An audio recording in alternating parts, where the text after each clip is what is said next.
Me da gusto saludarte acá, Oscar, que estemos charlando después de varios años de que no nos hemos visto. Creo que la última vez que pudimos platicar fue hace unos años en la feria de minería que tenías ahí una estación de radio, creo que por parte de la UNAM.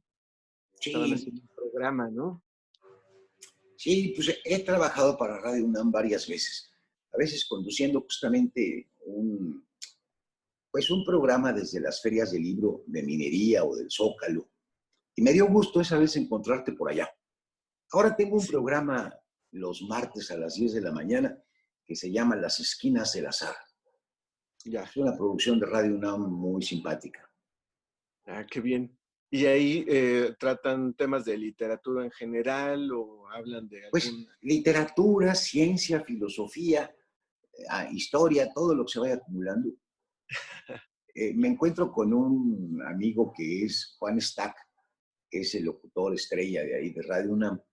Se supone que los encuentros son casuales, nos encontramos en cualquier parte, lo mismo en la luna que en una esquina o en un súper o a la mitad de una película. Y la ambientación sonora crea un espacio muy extraño que sirve para reforzar de lo que estamos platicando.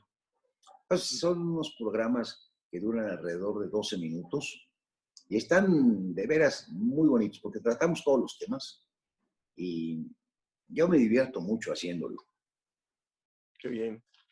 Precisamente hablando de abordar diferentes temas, pues uno de los géneros literarios que nos permite jugar con eso es precisamente el ensayo, Sí, eh, del que, pues bueno, ya has publicado en varios o en diferentes títulos, ensayos principalmente filosóficos, ¿no?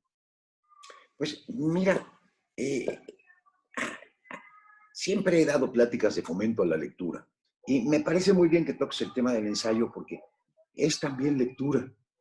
Sí, Uno cuando piensa en recomendar lecturas, normalmente se tropieza uno con un espectro de libros de literatura y son maravillosos. Ahí es como echarse un sueño conducido por otro. Entonces, la novela, el cuento, el relato, toda la narrativa te invitan a tener pues una serie de experiencias a través de la palabra que permiten que el lector pueda experimentar en la cabeza de los personajes. Y aunque todos tenemos nuestra vida para experimentar, nunca está de más asomarnos a ver las vicisitudes de otras vidas, porque es una forma de aprender hondamente de uno mismo y de los demás. Entonces, la lectura de literatura es verdaderamente formidable y normalmente se centra pues el tema en este aspecto. En cambio, el ensayo, que también tiene un sinnúmero de lectores y me atrevería a decir que lectores aún más inteligentes que los que leen novelas, porque el implica cierto ensayo esfuerzo y referentes culturales, ¿no? y te obliga no tanto a echarte un sueño, una historia, sino te obliga a seguir un discurso coherente en el que vas dialogando con un autor a propósito de temas que normalmente son de tu gusto, por eso eliges un tipo de ensayo y no otro. Mira, por decirte algo, hay un ensayista que a mí en lo particular me gusta mucho, que es, ¿cómo se llama este señor? Déjame ver. Se llama José Antonio Marina. Ah, sí, cómo no. Tiene un montón de libros. Sí, sí, El más bonito de todos, a mi gusto al menos, es el Diccionario de los Sentimientos. ya. Este señor, que tiene un conocimiento de filólogo extraordinario, se inventa la ficción de que es una especie de marciano venido de otro planeta y le han encomendado la misión de explicar los sentimientos humanos, porque es algo que en el mundo es extraño de donde viene, no conocen.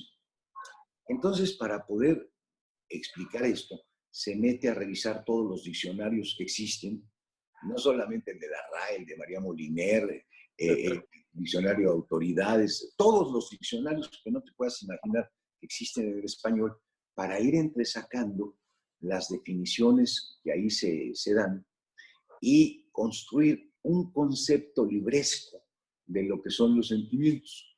Entonces, es un viaje con esta hipótesis de trabajo, porque lo que uno está leyendo en el fondo son los informes que manda este marciano a sus jefes allá en una nave interplanetaria. Bueno, a pesar de este artificio tan raro, creo que es el libro que a mí me ha aclarado mejor en qué consisten los sentimientos. La envidia, por ejemplo, es un concepto que todos conocemos, pero no lo logramos descifrar bien. E incluso decimos que hay envidia de la buena, envidia de la mala. Este Claro. tipo de cosas. Lo que sucede es que la envidia, como bien está definida por el diccionario, es ese dolor que experimentamos cuando alguien adquiere lo que uno cree merecer y el otro es quien se queda con eso. Entonces uno le tiene una envidia terrible. Es difícil que uno le tenga envidia a alguien que no está próximo a uno. Por ejemplo, tú y yo no creo que le tengamos ninguna envidia a ningún futbolista. Definitivamente, ¿no? Pues el que tenga un montón de incas que lo siguen y gritan gol cada que lo ven, pues no, yo lo veo pasar y no. Pero como pertenecemos a un grupo más o menos hermanado de escritores, de lectores, cuando vemos que alguien se gana un premio, nos da cierta cosa, ¿no? ¿Por qué no a mí? Normalmente, pues te digo que la envidia es algo que experimentamos respecto de alguien que nos queda muy próximo y es un dolor por el bien que le sucede a otro. Esto yo más o menos lo tenía relativamente claro y leyendo a Marina, a este autor, me encontré con un matiz que no había descifrado. Y el asunto es este, cuando uno siente envidia, en el fondo, muy en el fondo, es porque uno reconoce que el otro se merece eso que uno no obtuvo. Porque si uno no lo reconoce en el fondo, el sentimiento que surge no es el de la envidia. El sentimiento que surge es el de la indignación. Es tan descarado que el otro no se lo merece, que más que darme envidia y sentirme apachurrado, me siento indignado ante la injusticia que se ha cometido. Entonces, ese tipo de matices muy finos no los habría yo podido comprender para moverme en el mundo si no me hubiera metido justamente en este libro de Marina, en este ensayo. Y Claro. tiene otros maravillosos. El elogio y refutación del ingenio es uno de Sí, ellos, eso es maravilloso. que es una delicia. Te acordarás que eh, también, fíjate que a mí me abrió los ojos para poder entender con mucha claridad cómo la ingeniosidad, en el sentido más malo de esta palabra, es en lo que radica el mérito del arte contemporáneo. Ya no tienen el dominio de una técnica, ya los pintores no pintan. Estos artistas conceptuales, lo que pasa es que se les ocurre algo simpático, crean una parafernalia de conceptos para hacer un proyecto conceptual. Y ya cuando uno ve la pieza, la obra, pues es una basura, pero el aparato teórico que han empleado es magnífico. Entonces, visto desde el lado del enfoque de Marina, a mí se me vino a aclarar muchísimas cosas de las que están sucediendo ahora en el arte contemporáneo, sobre todo en el arte conceptual, y ahora pues los entiendo como unos repetidores de Marcel Duchamp. Han vuelto a desenclavar un urinario de un baño público y lo vuelven a poner en el museo. Y si no es el urinario, pues es el lavamanos, si no es el lavamanos, es la tina. Cualquier cosa que cambien de un sitio donde tiene una función, la ponen en otro y es regularmente ingenioso, pero no deja de ser más que una ingeniosidad en el mal sentido. Entonces, te digo, el adentrarse por los ensayos lo que permite es que uno vaya haciendo más discernible la vida. Te estoy mencionando a un autor, pero como últimamente ya llevo muchos años leyendo ensayos de física cuántica, ensayos de matemáticas, he descubierto unos horizontes formidables. Pero a ti, a ver, ¿por qué te gusta el Hay ensayo? dos autores que me vienen a la mente ahorita. Uno es una una referencia obligada en nuestro país, yo creo, que es Alfonso Reyes. Ajá. Yo recuerdo que de los primeros ensayos que leí de manera consciente, porque seguramente en otros lugares ya había leído algo de ensayo y no tenía idea que eso era un ensayo. Antes de entrar a la universidad, estaba en la preparatoria, me topé con un ensayo que se llama La risa y la sonrisa, de Ujú. Alfonso Reyes. Y ahí me hizo un sentido enorme cuando vi esta elucubración que va haciendo Alfonso Reyes acerca de la distinción entre lo íntimo y lo público a partir de la risa y la sonrisa, ¿no?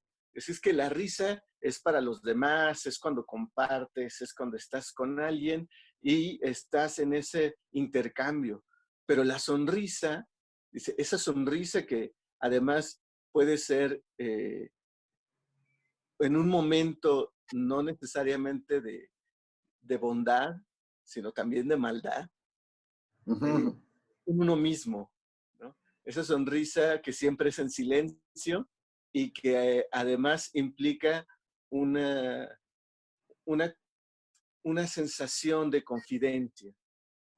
Entonces, eso a mí me maravilló cuando lo descubrí en Alfonso Reyes, Eh, eh, Es que ¿no? fíjate que, además, Alfonso Reyes, pues yo creo que de los escritores mexicanos que han existido desde Nezahualcóyotl para acá, es el que posee una prosa mejor que todos los demás.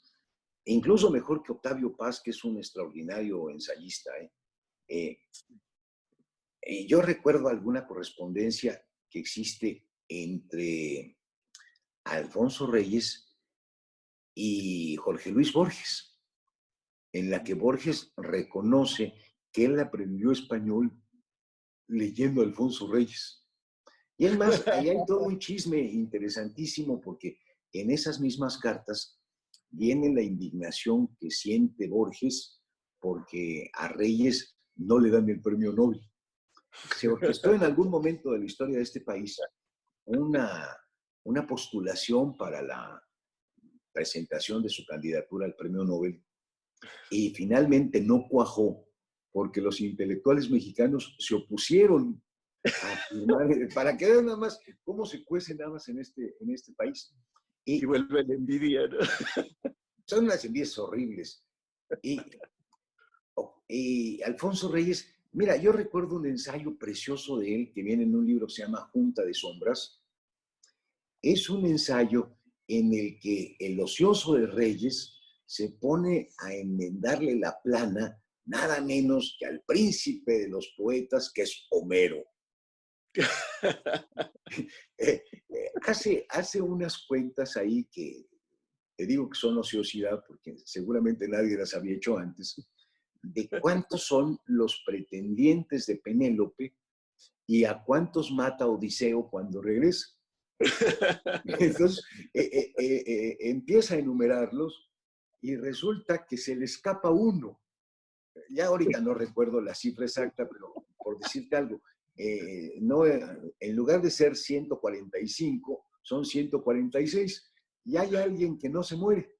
Entonces, era un ensayo simpatiquísimo que de pronto demostraba que pues se le fueron las cuentas a Homero porque a la hora de que 7 fueron matados con lanza, otros 8 con flecha, a otros más los defenestró y los va enumerando, al final resulta que las cuentas no cuadran.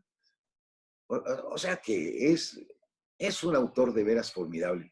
A mí me gusta incluso más como ensayista que como poeta, fíjate. Como Ya. poeta se me hace un poco académico, frío, como paralizado, pero su prosa todavía hoy sigue fluyendo de una manera sensacional.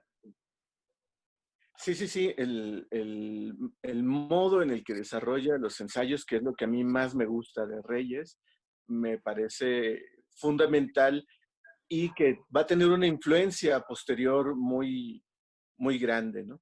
Otro libro de ensayos que me topé hace poquito y que me maravilló porque no sabía que existía, es una colección de ensayos de Salvador Novo. me Ah, dio una divertida sí, tremenda. porque además tenía una jiribilla ahí maligna, Novo. Eso creo que es lo que hace una diferencia enorme de Novo con el resto de los escritores de su época en ensayo, porque va haciendo unos comentarios, unas observaciones que son pequeñitas, pero que te hacen sonreír sin querer o reírte a carcajadas cuando hace, por ejemplo, la reflexión acerca de los espacios donde se quemaba a los herejes o a eran sentenciadas las mujeres en la época colonial y que además va haciendo una referencia constante a la homosexualidad y a la jerga de la homosexualidad, ¿no? De su época y es divertidísimo. Pues, él era un homosexual confeso, declarado, y además se paseaba con su novio, que yo creo que es uno de los que ha sido el más grande poeta mexicano también, Javier Villaurrutia. Sí, sí, sí. Uno de los nocturnos, Nocturno Mar, está dedicado a Salvador Novo, y cuando uno logra descifrar ahí el significado, más o menos es un momento en el que está disgustado Federico con Salvador, ¿eh? Quiero decir, Javier con Salvador, ya me estaba acordando de otro Federico, que es García Lorca, que forma parte de la tribu de los poetas que tienen esa orientación sexual. Pero fíjate que, además de los ensayos que tienen que ver con la parte literaria, histórica, de la crónica, sobre todo Novo era un extraordinario cronista, pero hay unos ensayos de divulgación científica que son de verdad como para salir de ahí electrizado. Sí, Hay claro. muchos que escriben de física, pero después de mucho escarbar y de leer cosas inenarrables, me he encontrado con un italiano relativamente joven que se llama Carlo Rovelli, que todos los libros que han caído en mis manos, las 7 lecciones de física y sobre todo uno, el que se llama El orden del tiempo, me ha venido a revolucionar mi manera de pensar, concebir las cosas. Porque, fíjate, se mete nada menos con el asunto complicado del tiempo Yeah. y explica con una forma diáfana cómo había sido considerado el tiempo, pues en la época de Newton, que era una condición absoluta, entonces se podía hablar de una simultaneidad, de que tú estás ahora y yo ahora aquí platicando. Pero sin embargo, la distancia que nos separa hace que no compartamos el mismo ahora. Puede ser de unos milésimos de segundo, pero el retraso con el que llega la señal de aquí hasta allá, o sea, Sí, de claro. la Ciudad de México hasta León, ese retrato hace que, aunque parezca que estamos los dos en el mismo ahora, cada quien está en una hora distinto, desfasado por unos cuantos, si quieres, milisegundos. Sí, sí, sí. Si nuestra distancia no fuera esta, sino que tú estuvieras en la estrella más próxima después del Sol, la estrella más próxima es la Alfa Centauro, una de las dos, porque son un par de estrellas allá. Imagínate que estuvieras en un planeta, si es que hay, gravitando alrededor de esta estrella. Esa siguiente estrella, si el Sol nos queda a 8 minutos a la velocidad de la luz, la Alfa Centauri nos queda a 2.44 millones de años luz. No, perdón, no millones. No, sí, a 2.44 años luz. Años luz, ok. Bueno, para que llegara tu señal a mí y yo supiera lo que estás haciendo en este instante, me vendría con ese retraso, aún viajando a la velocidad de la luz. Para cuando esa señal, después de 2 años y pico, me hubiera llegado, tú ya estarías haciendo seguramente otra cosa. Es seguro. Y luego lo más interesante que plantea Carlos Rovelli es que si yo viajara a una fracción de la luz más o menos grande, digamos, como a la mitad de la velocidad a la que viaja la luz, mi tiempo se haría más lento. Y entonces yo me voy un mes a viajar a esa velocidad, regreso y te pregunto, ¿y tú qué hiciste?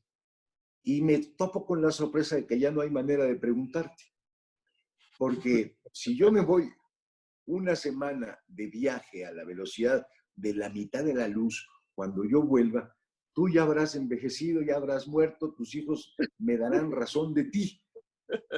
Entonces, ¿cómo hacer coincidir el tiempo de alguien que va viajando a una velocidad relativa respecto del otro que se queda en tierra? No hay una hora que coincida. Entonces el tiempo no es la condición absoluta que planteaba Newton, sino que el tiempo es relativo. ¿Relativo a qué? Relativo a la velocidad, relativo al lugar que ocupes en el universo. Entonces, hay varios aquí y ahora en el universo, porque lo mismo pasa con el espacio. Sí. No son como los concebía Newton, sino que son como los vino a concebir Einstein. Entonces, para mí fue de verdad una cosa delirante entender que nunca podemos compartir el ahora. Cada quien trae su ahora distinto. Y esto se lo debo a Carlos Rovelli. Eso está Y padre. digo, un fulano relativamente joven que actualmente está dirigiendo el Centro de Investigaciones de Gravedad Cuántica en un instituto en Marsella. Y se ha dedicado a hacer un montón de libros de divulgación. Y de verdad es dueño de una pluma que ya quisieran muchos poetas. Así que, fíjate que yo he estado leyendo un ensayo que la verdad me ha tenido muy interesado, pero sobre todo como sobrepasado, que es de Teddy López Mills, acerca de La Noche Blanca de Mallarmé. Ajá.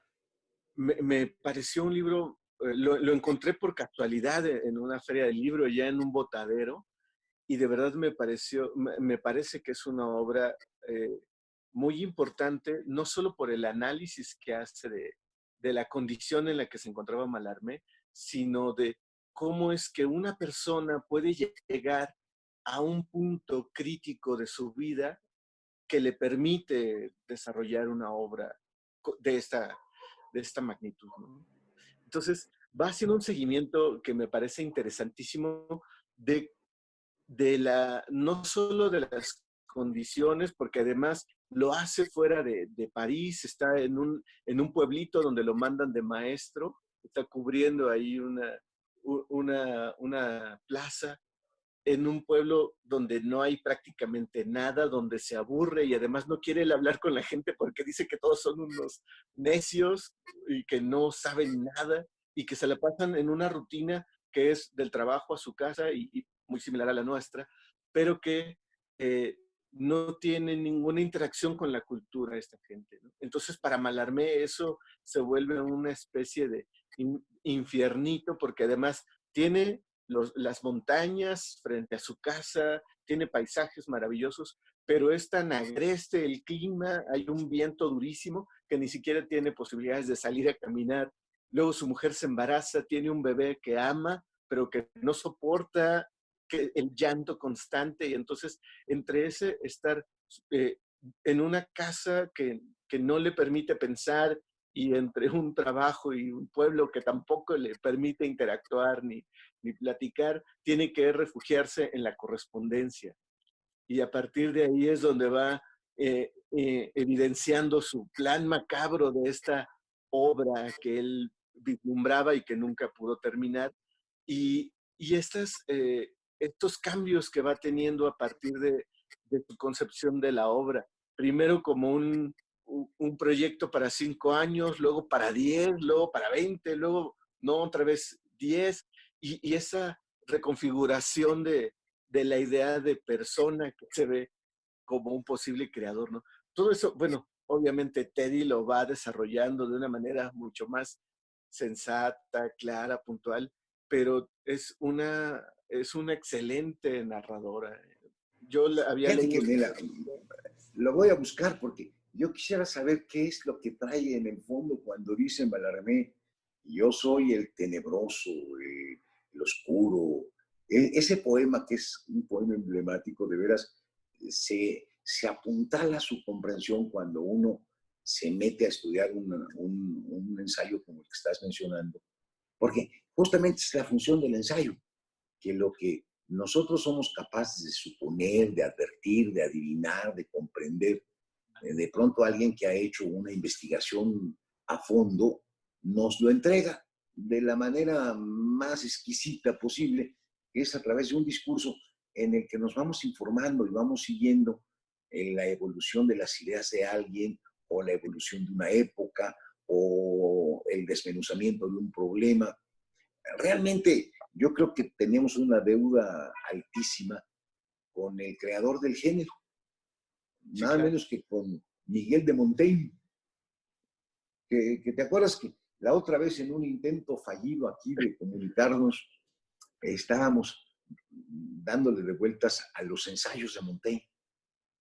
Sí, sí, Este sí. pensador francés que, pues, vivía de sus rentas, no tenía realmente qué hacer, tenía una cultura para su época notabilísima, y se le fueron ocurriendo temas de lo más sencillos: la ternura, el amor, la muerte, los carruajes, y al ir hilando todo lo que él sabía de historia y todo lo que sabía de poesía, consigue darnos una visión que levanta prácticamente una cosmovisión, no tanto una filosofía sistemática, sino una visión del mundo que te aclara y te hace entender muchas cosas. Mira, te pongo un ejemplo.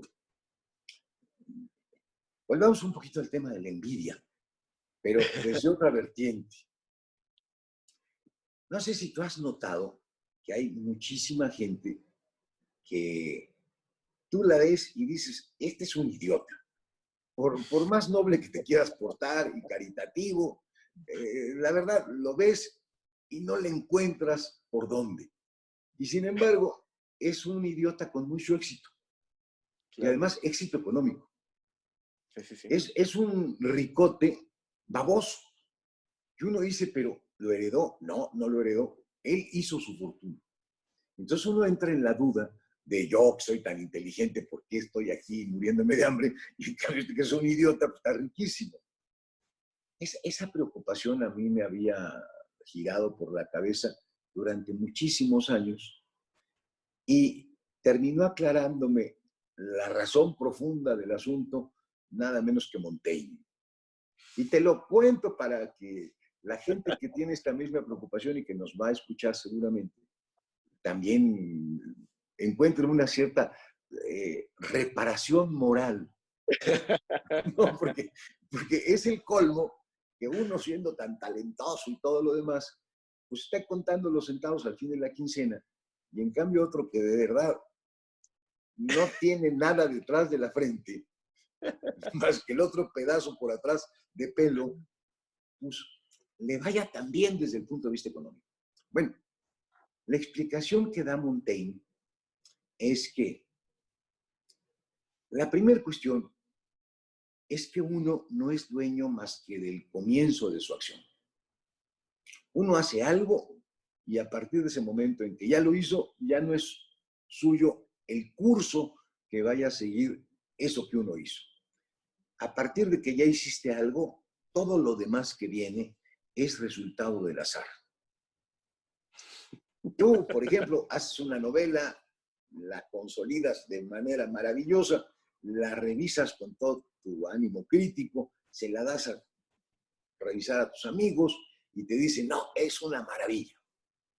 Y entonces ya, ufano, pues vas, te presentes con un editor y le dices, ya traigo aquí la obra que me hará pasar a la historia. Hasta ahí llegas. Lo que suceda después no tiene nada que ver. No tiene nada que ver ni con el contenido de la obra, ni con nada. Tiene que ver con una serie de factores azarosos.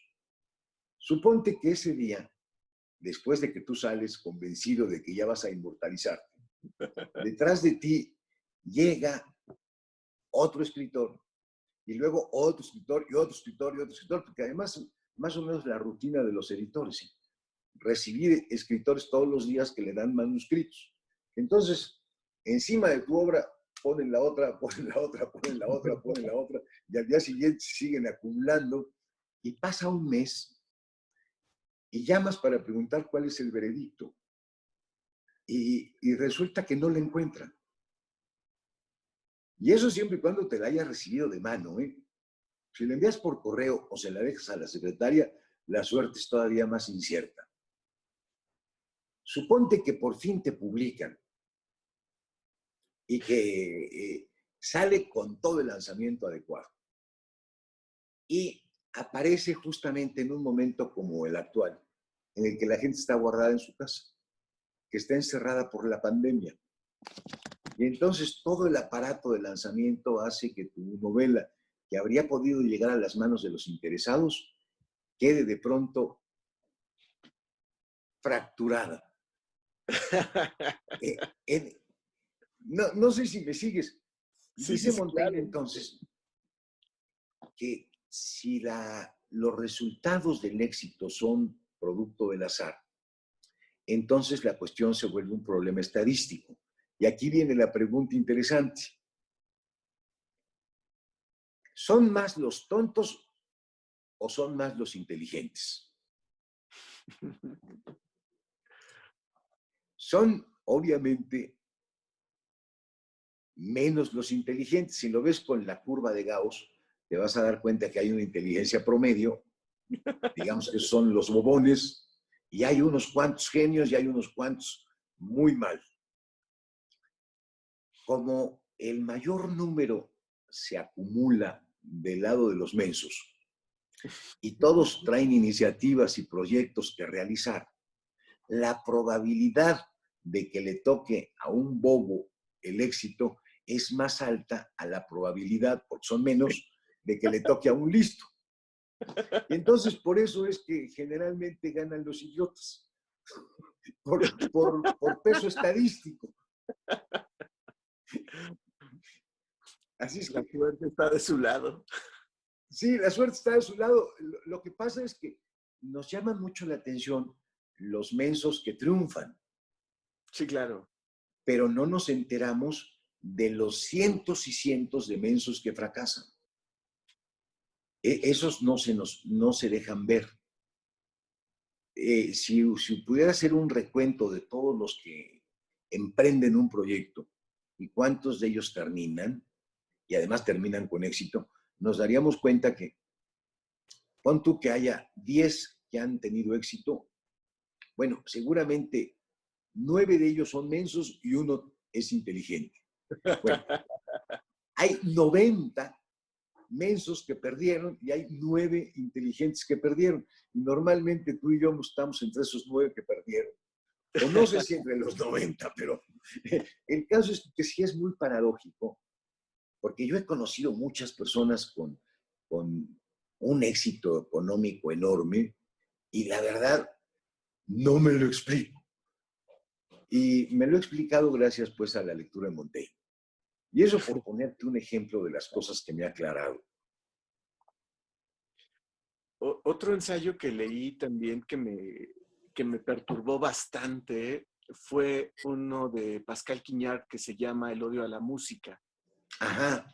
Me pareció sumamente interesante el título y ya que lo empecé a revisar, bueno, me di cuenta de un montón de cosas que están implícitas en la música que regularmente no le ponemos atención, pero también me gustó mucho que me remitió a otro gran libro de Primo Levi que se llama Si esto es un nombre.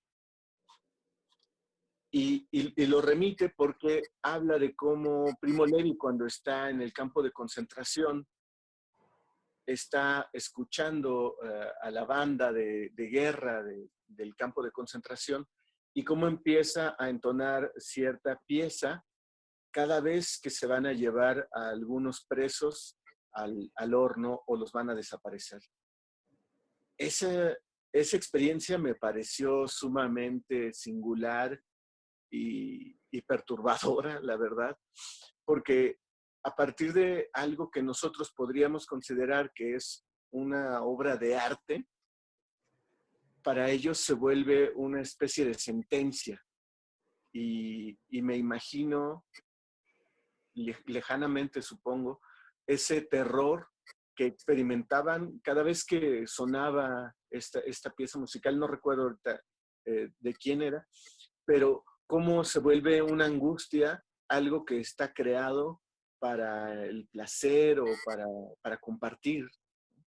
Eso es una de las cosas que también me ha conmovido bastante después de leer un ensayo.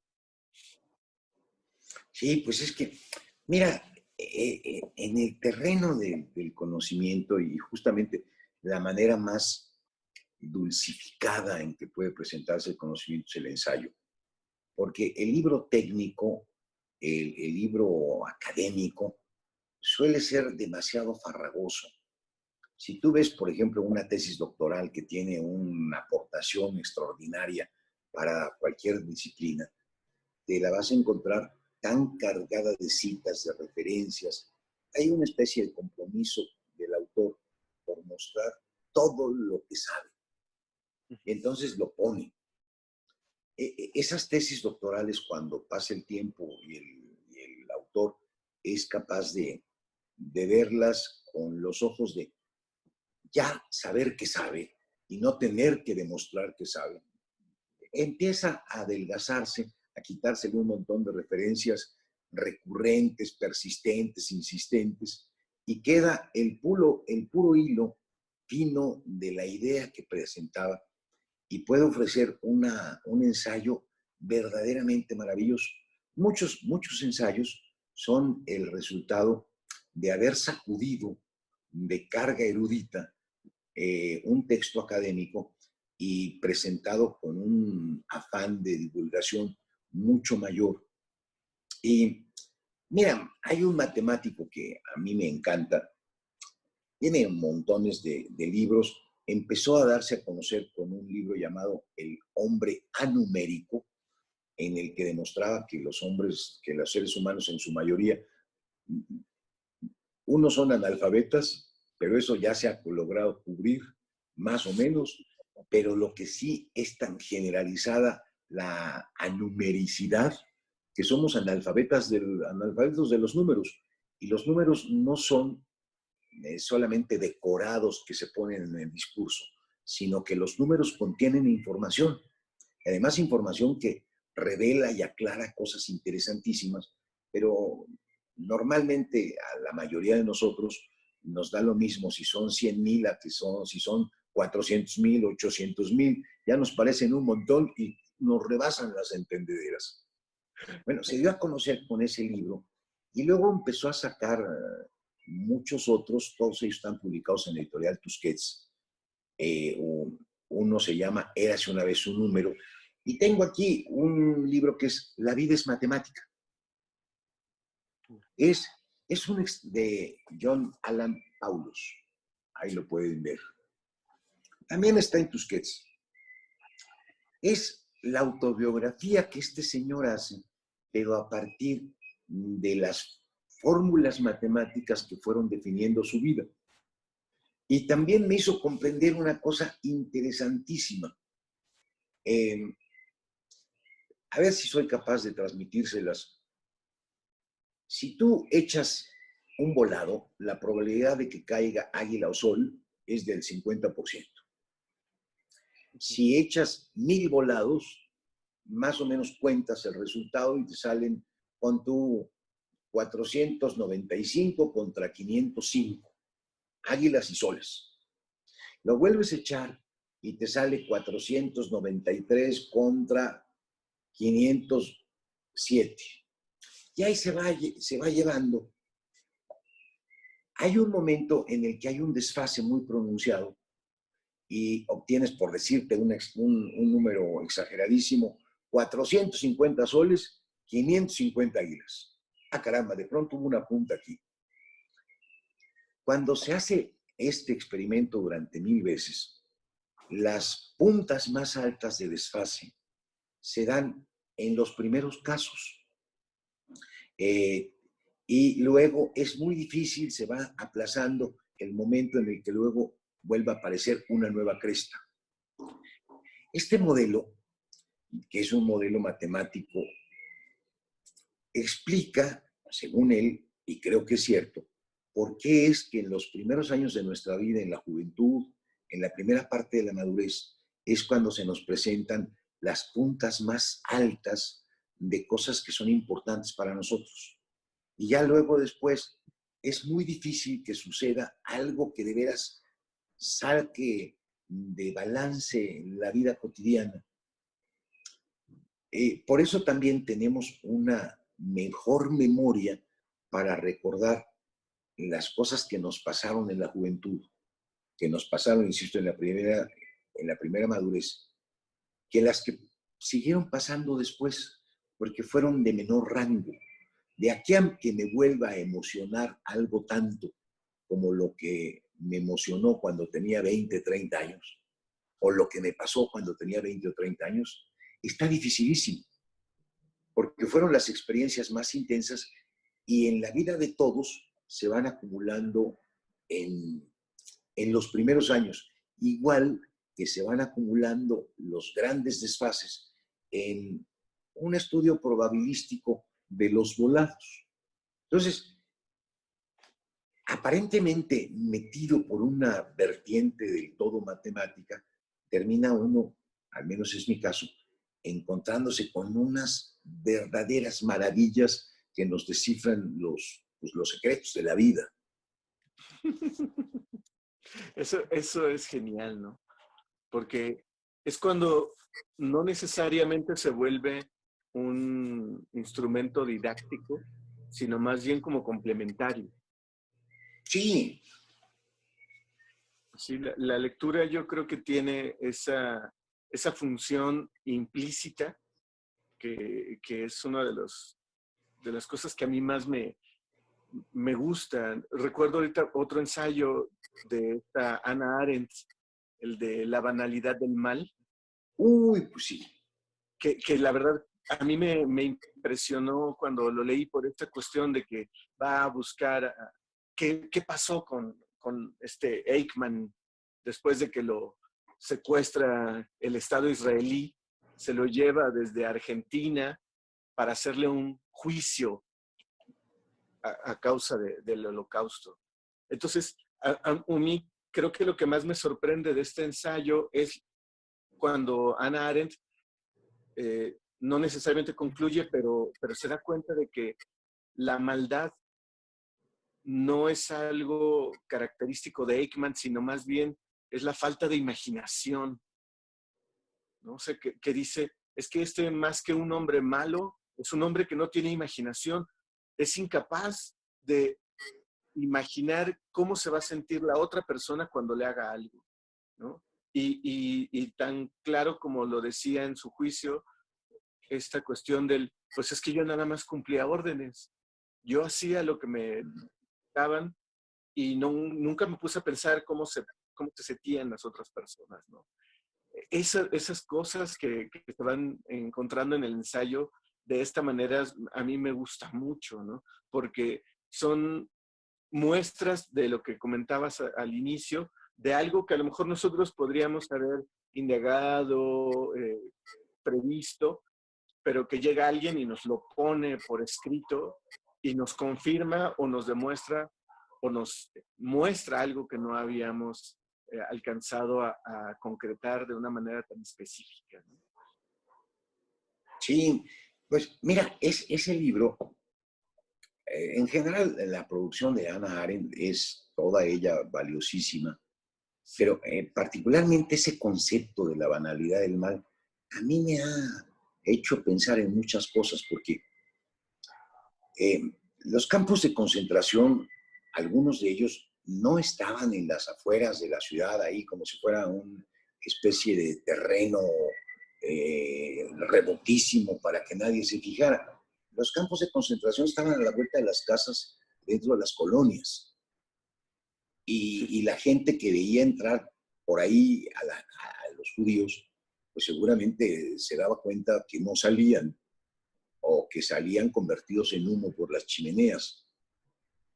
Y la idea de irse familiarizando con el mal hasta que se vuelva un producto normal y está ahí como dado y sobre todo justificado porque se convierte al otro en el enemigo y entonces pues si nos va a dañar, qué bueno que lo dañen primero y ya luego ni siquiera pensar, cuando el mal se vuelve algo cotidiano, nos volvemos insensibles ante su presencia. Esta idea a mí me ha preocupado mucho porque nosotros, en alguna medida, digo nosotros, los mexicanos como país, como pueblo, nos hemos venido acostumbrando también a la presencia del mal. Sí, Hay claro. una banalización del mal entre nosotros porque si de la noche a la mañana hubiera sucedido que la mitad de la población hubiera amanecido pobre, imagínate que hubiéramos estado más o menos en bonanza, como estábamos en bonanza allá en los años 60, en que nuestra economía se comparaba con la japonesa y se hablaba del milagro mexicano y el milagro japonés. Era la época en la que estaba eh, Adolfo López Mateos como presidente, que tuvimos un momento tan alto que incluso se, se posibilitó las condiciones materiales y económicas como para que hubiera unas olimpiadas en México. Las olimpiadas no se hacen en ningún país rascuache. O sea, vivíamos en una etapa de bonanza maravillosa. Si al día siguiente hubiera amanecido el país pauperizado y hubiera algo así como 50 millones de pobres, y pobres 30 en estado de extrema miseria sin tener que comer, seguramente habríamos reaccionado. Pero como se han venido acumulando poco a poco, como las esquinas se han convertido en un sitio en el que los menesterosos tienen que estar haciendo acrobacias o acostando sobre cristales o jugando con antorchas para obtener una moneda que les permita comer. Como nos hemos ido familiarizando con la presencia de esta miseria, no nos damos cuenta de la tragedia del mal en el que está sumido México. Nos pasa lo mismo que a los alemanes que dieron como natural en su momento, pues que si estaban en guerra y aquellos eran los enemigos, los estuvieran exterminando y convirtiendo en jabón. Hay algo que se da con la convivencia cotidiana del mal que hace que se empiece a volver algo banal. Y fíjate, te lo pongo en otro caso. Hemos estado presenciando el recorte de un montón de plazas de trabajo antes de la pandemia, ¿eh? Y la gente que conservaba su trabajo de pronto adquiría las funciones de los que habían despedido y un solo empleado tenía que hacer el trabajo de 3, lo cual significaba que su jornada de trabajo se prolongara pues, a 12, 13, 14 horas, que no tuviera más vida que tener que estar trabajando. Y el resto pues, se va a su casa a dormir y regresa al día siguiente. Eso impide que conviva con su familia, impide que tenga ratos de esparcimiento, impide todo. Impide que haga deporte, impide que coma bien, impide todo. Y sin embargo, esos que viven esa situación todavía se alegran y agarran y dicen, bueno, es que por lo menos tengo trabajo. Debo de agradecer que al menos tengo trabajo.